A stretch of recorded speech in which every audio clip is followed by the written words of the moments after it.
Meus queridos, mais um momento com Mãe Maria, mais um momento de paz. Eu me emocionei um pouco, é isso, a voz chorosa, mas eu tô bem, viu? É que quando a gente agradece a Deus, quando a gente usa o nosso coração para falar com Deus, acontece isso. É muita emoção. Saber que nós temos um Pai tão bom que nos cuida. Deus seja louvado. Vamos fazer a leitura 19 do livro Pão Nosso, de Chico Xavier, pelo Espírito de Emmanuel. Falsas alegações. Que tenho eu contigo, Jesus, Filho do Deus Altíssimo? Peço-te que não me atormentes. Essa fala está no livro de Lucas, capítulo 8, versículo 28. O caso do espírito perturbado, que sentiu a aproximação de Jesus, recebendo-lhe a presença com furiosas indagações, apresenta muitos aspectos dignos de estudo. A circunstância de suplicar ao Divino Mestre que não o atormentasse requer muita atenção por parte dos discípulos sinceros. Quem poderá supor o Cristo capaz de infligir tormentos a quem quer que seja? E no caso, trata-se de uma entidade ignorante e perversa, que nos íntimos desvarios muito já padecia por si mesmo. A vizinhança do mestre, contudo, trazia-lhe claridade suficiente para contemplar o martírio da própria consciência, atolada num pântano de crimes e defecções tenebrosas. A luz castigava-lhe as trevas interiores e revelava-lhe a nudez dolorosa e digna de comiseração. O quadro é muito significativo para quantos fogem das verdades religiosas da vida. Categorizando-lhe o conteúdo, a conta de amargo elixir de angústia e sofrimento. Esses espíritos indiferentes e gozadores costumam afirmar que os serviços da fé alegam o caminho de lágrimas, enevoando o coração. Tais afirmativas, no entanto, denunciam-nos, em maior ou menor escala, são companheiros do irmão infeliz que acusava Jesus por ministro de tormentos. Meus queridos, eu tenho quase certeza que vocês conhecem essa passagem bíblica do espírito que estava alojado no campo de uma irmã e ele sabia que Jesus teria a condição de expulsá-lo. Ele até solicita que Jesus não entregue aos espíritos, aos benfeitores. Preferem ser transferidos para uma manada de porcos que despencaram barranco abaixo. Nós precisamos ter muito cuidado, meus amores, que às vezes nós fazemos e deixamos portas abertas para que não um, não dois, não três, mas muitos espíritos fiquem nos atormentando a vida. Oração. Água fluidificada. Mais oração. Vigilância. Oração. Vigilância. Fé. Perdão. Que Deus nos abençoe. E vamos fazer a oração de nossa mãezinha Maria. Ave Maria, cheia de graça, o Senhor é convosco. Bendita sois vós entre as mulheres. Bendito é o fruto do teu ventre, Jesus. Menina Maria, Mãe de Jesus, rogai por nós, pecadores, agora e na hora do nosso desenlace. Que assim seja.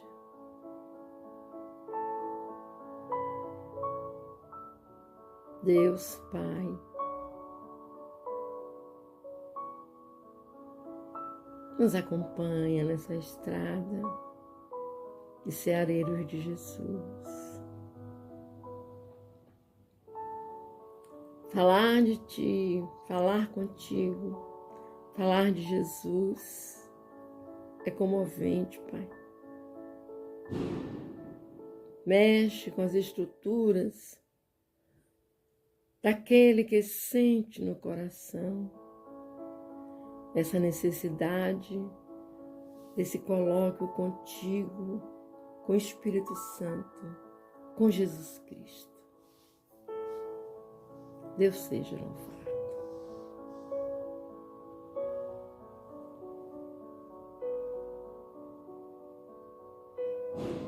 Vamos, meus queridos, para mais um momento de paz, para mais esse encontro de oração.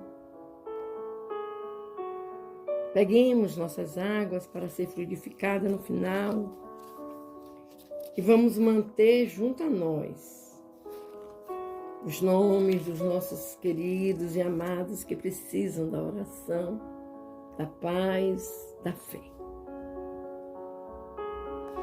Vamos continuar a leitura do Livro dos Médiuns, capítulo 19, que fala sobre o papel dos médiuns e nas comunicações espíritas. Vamos ler a questão 11. Não haverá maior garantia de independência no médium mecânico do que no médium intuitivo? Sem dúvida alguma. E para certas comunicações, é preferível um médium mecânico. Mas, quando se conhecem as faculdades de um médium intuitivo, torna-se indiferente, conforme a circunstância. Quero dizer que há comunicações que exigem menos precisão. A pergunta 12. Entre os diferentes sistemas que se hão concebido para explicar os fenômenos espíritas, há um que proclama estar a verdadeira mediunidade num corpo completamente inerte, na cesta ou no papelão, por exemplo, que serve de instrumento. Que o espírito manifestante se identifica com esse objeto e o torna, além de vivo, inteligente, donde o nome de médiuns inertes dado a esses objetos. Que pensar desse sistema? Pouco há de dizer a tal respeito, e é que, se o espírito transmitisse inteligência ao papelão, ao mesmo tempo que a vida, aquele escreveria sozinho, sem um concurso do médium. Fora singular que o homem inteligente se mudasse em máquina e que um objeto inerte se tornasse inteligente. Esse é um dos muitos sistemas oriundos de ideias preconcebidas e que caem, como tantos outros, ante a experiência e a observação. A questão 13. Um fenômeno bem conhecido poderia abonar a opinião de que nos corpos inertes animados há mais do que a vida, o das mesas, cestas, etc., que pelos seus movimentos exprimem a cólera ou a afeição? Quando o homem agita colérico um pau, não é o pau que está presa de cólera, nem mesmo a mão que o segura, mas o pensamento que dirige a mão. As mesas e as cestas não são mais inteligentes do que o pau. Nenhum sentimento inteligente apresenta. Apenas obedecem a uma inteligência. Numa palavra, o espírito não se transforma em cesta, nem nela se domicilia. 14. Desde que não é racional atribuir-se inteligência a esses objetos, poder-se-á considerá-los como uma categoria de médiuns, dando-se-lhes o nome de médiuns inertes? É uma questão de palavras, que pouco nos importa, contanto que vos entendais. Sois livres de dar a um boneco o nome de homem.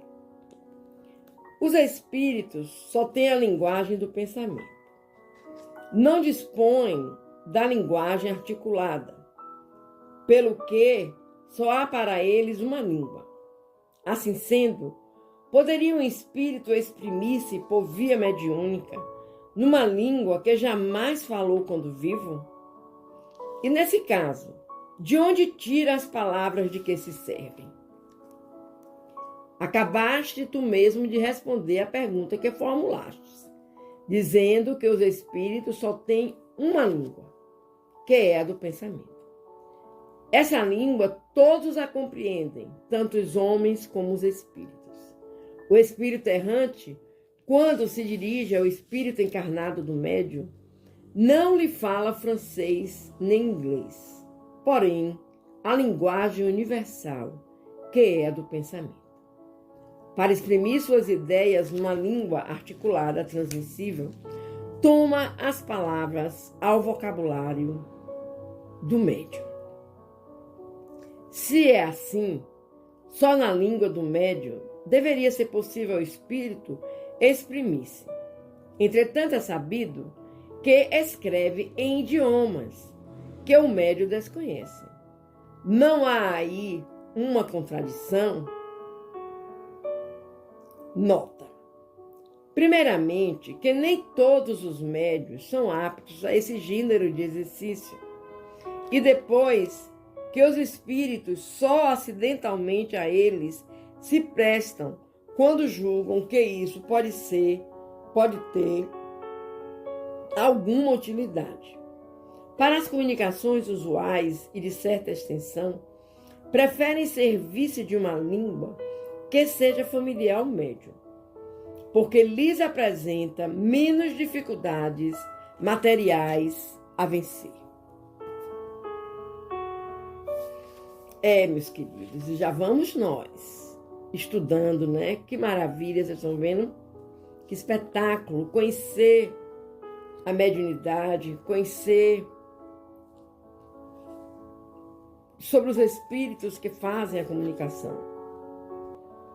Então eu digo a todos vocês que pretendem estudar a doutrina dentro da mediunidade, não tenham medo. Coragem, fé, esperança. Tudo vai dar certo em nome de Jesus Cristo. Vamos conversar com o Pai.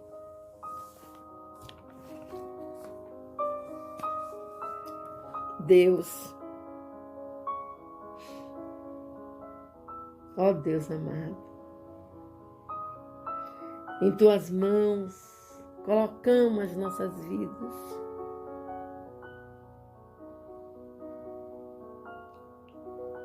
Em teus braços, Pai, colocamos o nosso espírito. Cuida das nossas vidas, Senhor. Que tenhamos mais fé, mais esperança, que amemos o nosso irmão como a nós mesmos, que o medo não faça parte de nossas vidas, Senhor, que não vacilamos diante de tudo que está ao nosso alcance visual. Não tremamos diante dos obstáculos. Se cairmos, Pai, nos fortalece para que nos levantemos.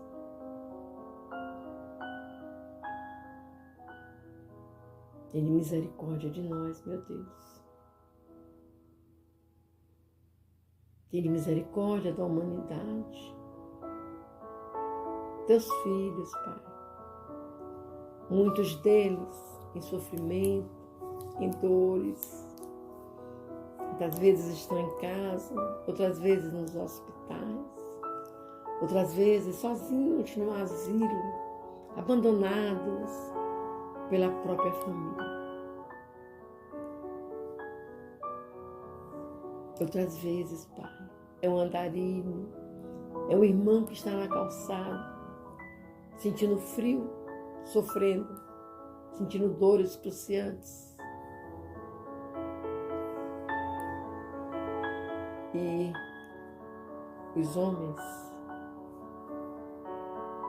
criam uma barreira muito grande com medo. Não vou me aproximar, eu tenho medo. Que nós não tenhamos medo, meus irmãos. Que nós simplesmente corramos para conversar, procurar saber o que fala e ajudar. Por isso te pedimos, Pai, tenha misericórdia dos filhos teus que sofrem dos problemas psiquiátricos, psicológicos. Né? Dai, Pai, dai uma paz para esses irmãos. Que nossa mãezinha Maria esteja em cada lar, Senhor, distribuindo o seu abraço fraterno, o seu amor, a sua sublimidade de mãe. E que todos os membros desse lar se sintam abraçados e queridos. Nós cremos em Ti, Senhor. Sabemos que Tu estás conosco sempre. Te pedimos pelos nossos irmãos que usam os vícios. Seja qual for o vício, Pai, ele é destrutivo. Ele destrói. Ele destrói as esperanças, destrói a fé, destrói a paz, destrói o amor, destrói o perdão.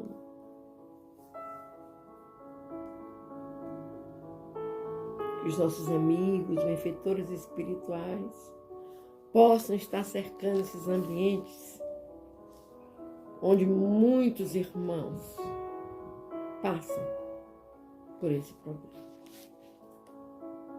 E assim, meus amores, vamos fechar os nossos olhos, vamos colocar em nossas telas mentais um jardim florido, flores pequenas, árvores frondosas, muitas crianças brincando, sorrindo.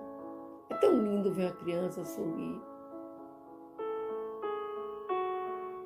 E vamos, neste momento que estamos visualizando estas crianças, enviar fluidos de amor para os países onde tanta criança morre de fome e de desnutrição. Pedindo a espiritualidade amiga que venha fluidificar as nossas águas. Vamos juntos fazermos a oração que Jesus nos ensinou para conversarmos com o Pai. Pai nosso que estás nos céus, santificado seja o teu nome. Venha a nós o teu reino. Seja feita a tua vontade, assim na terra como nos céus. O pão nosso de cada dia nos dai hoje e sempre. Perdoa, Pai querido, as nossas ofensas, assim como nós perdoamos a quem nos tenha ofendido. Não nos deixeis, Pai amado, cair em novas perturbações, mas livrai-nos de todo mal. Pois teu é o poder, o reino, a honra e a glória, hoje e sempre. Bênção, Pai.